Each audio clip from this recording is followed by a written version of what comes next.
ஏய் மீனா, என்னாச்சு மாதவி? என்ன மீனா இது? இந்த நியூஸ பாரு. மதன் ஆட்டோமொபைல்ஸ் மேலாளர் கொலை வழக்கு, ஜீவா சிக்கினார்.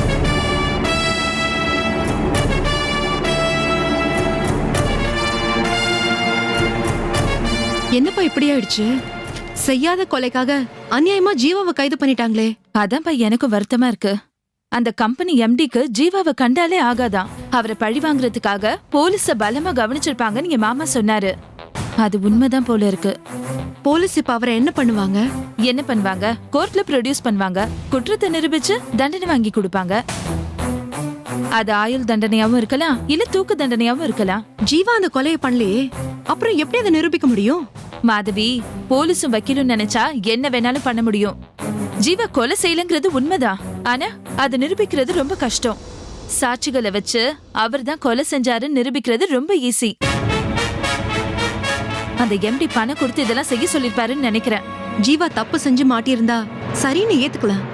தப்பான ஆளுங்களால மாட்டியிருக்காரு. இந்த பிரச்சனையில இருந்து அவர் எப்படி வெளியே கொண்டு வரது? ஜீவாக்கு பக்கபலமா அவங்க ஆளுங்க இருக்காங்க. அது மட்டும் இல்லாம குடும்பமும் இருக்கு. அவரை வெளியில கொண்டு வர வேலையை அவங்க பாத்துப்பாங்க.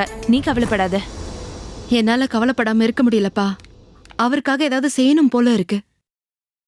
உனக்கு அவரோட வீடு எங்க இருக்குன்னு தெரியுமா? தெரியும். ஏன் கேக்குற? நாம அவரோட வீட்டுக்கு போலாமா? எதுக்கு? புள்ளைய போலீஸ் புடிச்சிட்டு போயிடுச்சுன்னு அவங்க மனசு நொந்து போயிருப்பாங்க. அவங்களுக்கு ஆறுதலா 4 வார்த்தை சொல்லலாம். ஜீவா விஷயத்துல அவங்க என்ன பண்ண போறாங்கன்னு தெரிஞ்சுக்கலாம். உனக்கும் அவர் குடும்பத்துக்கும் எந்த சம்பந்தமும் இல்ல. அப்படி இருக்கும்போது அவங்களுக்கு நீ என்ன பதில் சொல்வ? எந்த உரிமையில ஜீவாவை பத்தி போய் விசாரிப்ப?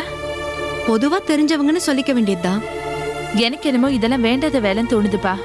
நீ இங்க எம்ஃபில் பண்ண வந்திருக்க. அதை நல்லபடியா முடிச்சுட்டு ஊருக்கு போற வழிய பாரு.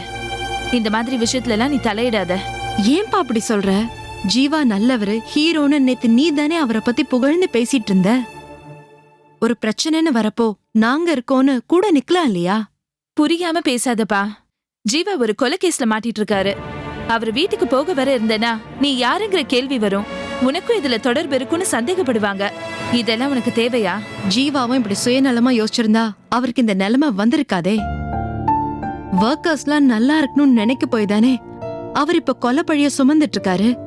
சுத்தி இருக்கிறவங்க சந்தோஷமா இருக்கணும்னு அவர் நினைக்கிறப்போ அவருக்கு ஆதரவா நாம நிக்கிறது தானே நியாயமா இருக்க முடியும். நாம ஒண்ணு கோர்ட்ல போய் வாதாடி அவரை வெளியே கொண்டு வர போறதில்ல. ஆனா அவருக்கும் அவர் குடும்பத்துக்கும் ஒரு மாரல் சப்போர்ட்டாவது இருக்கலாம் இல்லையா? நான் ஜீவா வீட்டுக்கு போறதா முடிவு பண்ணிட்டேன். நீ வரலனாலும் பரவாயில்ல. அட்ரஸ் சொல்லு. வேணாம் மாதவி, சொன்ன கேளு ப்ளீஸ். இப்ப நீ அட்ரஸ் சொல்ல போறியா இல்லையா? ஐயப்பன் தாங்கல் பஸ் ஸ்டாண்ட் பக்கத்துல போய் ஜீவா வீடு எங்க இருக்குன்னு கேட்டா யார் வேணாலும் சொல்லிடுவாங்க.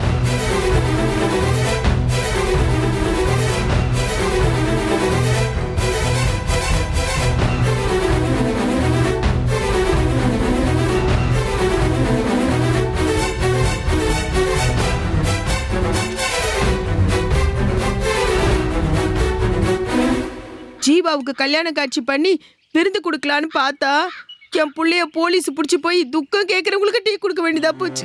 அம்மா, தோழர் ஜீவா எங்களுக்கு தலைவர் ஜீவா அவர்களுக்கு எந்த ஒரு பிரச்சனைனாலும் எங்களால தாங்கிக்க முடியாது. அவரை ஜாமீன்ல எடுக்கிறதுக்கு உண்டான எல்லா ஏற்பாடுகளையும் நாங்க பாத்துக்கிறோம். நீங்க கவலைப்படாம தைரியமா இருங்க. எப்படிங்க தைரியமா இருக்கிறது? என் புள்ளைக்கு தண்டனை வாங்கி கொடுக்கணும்னு அந்த இன்ஸ்பெக்டர் வெறியோட அழிஞ்சிட்டு இருக்கான். இப்படி செய்யறதுக்காக உங்க எம்டியோ காசு அள்ளி அள்ளி கொடுத்துட்டு இருக்கான். எங்களை மாதிரி சாதாரணமான ஆளுங்க அவனை எதிர்த்துக்கிட்டு என்னங்க பண்ண முடியும்? பணத்தால கிடைக்கிற வெற்றி ரொம்ப நாள் நிலைக்காதுமா. என்னைக்கா இருந்தாலும் சத்தியம் தான் ஜெயிக்கும். இதெல்லாம் மேடையில பேசுறதுக்கும் ஆறுதல் சொல்றதுக்கும் தான் நல்லா இருக்கும். நிஜத்துல அப்படிலாம் நடக்கிறது இல்லையே. சத்தியம் ஜெயிக்குங்கிறது பொய் ஆயிடுச்சுன்னா எங்க புள்ளைய நாங்க இழக்க வேண்டியதா இருக்குமே. அந்த இழப்பை தாங்கிக்கிற சக்தி எங்களுக்கு இல்லையே. அந்த மாதிரிலாம் எதுவும் நடக்காதுமா. தோழருக்கு ஆதரவா நாங்க ஆதாரங்களை திரட்டிட்டு இருக்கோம். அதை வச்சு அவர் வெளியே கொண்டு வர்றது எங்க பொறுப்புமா. அது வரைக்கும் எங்க புள்ள உள்ள இருக்கிறது தண்டனை தானே. அவனுக்கு ஏன் இந்த தலையெழுத்து? வேலையை விட்டா வீடுன்னு இருந்திருந்தா இந்த கஷ்டம் அவனுக்கு வந்திருக்காதுல்ல. நாங்களும் அவனை நினைச்சு அழுதுருக்க மாட்டோம்ல. நியாயத்துக்காக போராடுறேன், உரிமைக்காக போராடுறேன்னு சொல்லி அவன் வாழ்க்கையை அவனே கெடுத்துக்கிட்டானே. நீங்கெல்லாம் கல்யாணம் பண்ணி குடும்பத்தோட சந்தோஷமா இருக்கீங்க. ஆனா ஏன் புள்ள கல்யாணம் பண்ண வேண்டிய வயசுல உனக்கு இதெல்லாம் தேவையில்லைன்னு புத்திமதி சொல்லிருக்கலாம்ல. உங்க பிரச்சனை எல்லாம் பேசுறதுக்கு ஒரு ஆள் கிடைச்சதும் நீங்க எல்லாம் பின்னாடி ஒதுங்கிட்டீங்க. உங்க சுயநலத்துக்காக என் புள்ளையோட வாழ்க்கைய கேள்விக்குறியாக்கிட்டீங்களே. மீனாட்சி, நம்ம வேதனையை பகிர்ந்துக்கவும் ஆறுதல் சொல்றதுக்காகவும் தான் இவங்க வந்திருக்காங்க. அதை புரிஞ்சிக்காம நீ அவங்க மனசை நோகடிக்காத. யாரோட ஆறுதல் வார்த்தையும் என்ன சமாதானப்படுத்தாதீங்க. என் புள்ள திரும்பி வரணும். அது நடந்தா மட்டும்தான் நான் நிம்மதியா இருப்பேன். அம்மாவோட வேதனை எங்களுக்கு புரியுது. அதே வேதனை எங்களுக்குள்ளேயும் இருக்கு. ஏன்னா தோழர் ஜீவா எங்க குடும்பத்துல ஒருத்தர். அவருக்கு விடுதலை கிடைக்கிற வரைக்கும் நாங்க ஓய மாட்டோம். எங்க மேல நம்பிக்கை வைங்க. இது ஜீவா வீடு தானே? ஆமா, நீ யாரு? என் பேர் மாதவி. ஹாஸ்டல்ல தங்கி எம்ஃபில் பண்ணிட்டு இருக்கேன். ஜீவாவை போலீஸ் அரெஸ்ட் பண்ணிட்டாங்கன்னு பேப்பர்ல பார்த்தேன். அது விஷயமா தான் உங்களை பார்த்துட்டு போலான்னு வந்தேன். காஃபி சாப்பிடுமா? இல்ல பரவாயில்லைங்க. ஆமா, ஜீவா உனக்கு எப்படி தெரியும்? பெருசா ஒன்றும் பழக்கம் இல்ல. 2 தடவை தான் பார்த்திருக்கேன். போலீஸ் துரத்திட்டு வந்தப்போ அவர் ரூம்ல தான் மறைஞ்சிருந்தாரு. அன்னைக்கு தப்பிச்சவரு இன்னைக்கு போலீஸ்ல மாட்டிக்கிட்டாருன்னு தெரிஞ்சதும் மனசுக்கு கஷ்டமாயிடுச்சு. நேர்ல வந்து உங்களை பார்க்கணும்னு எனக்கு தோணுச்சு. தப்பா எடுத்துக்காதீங்க.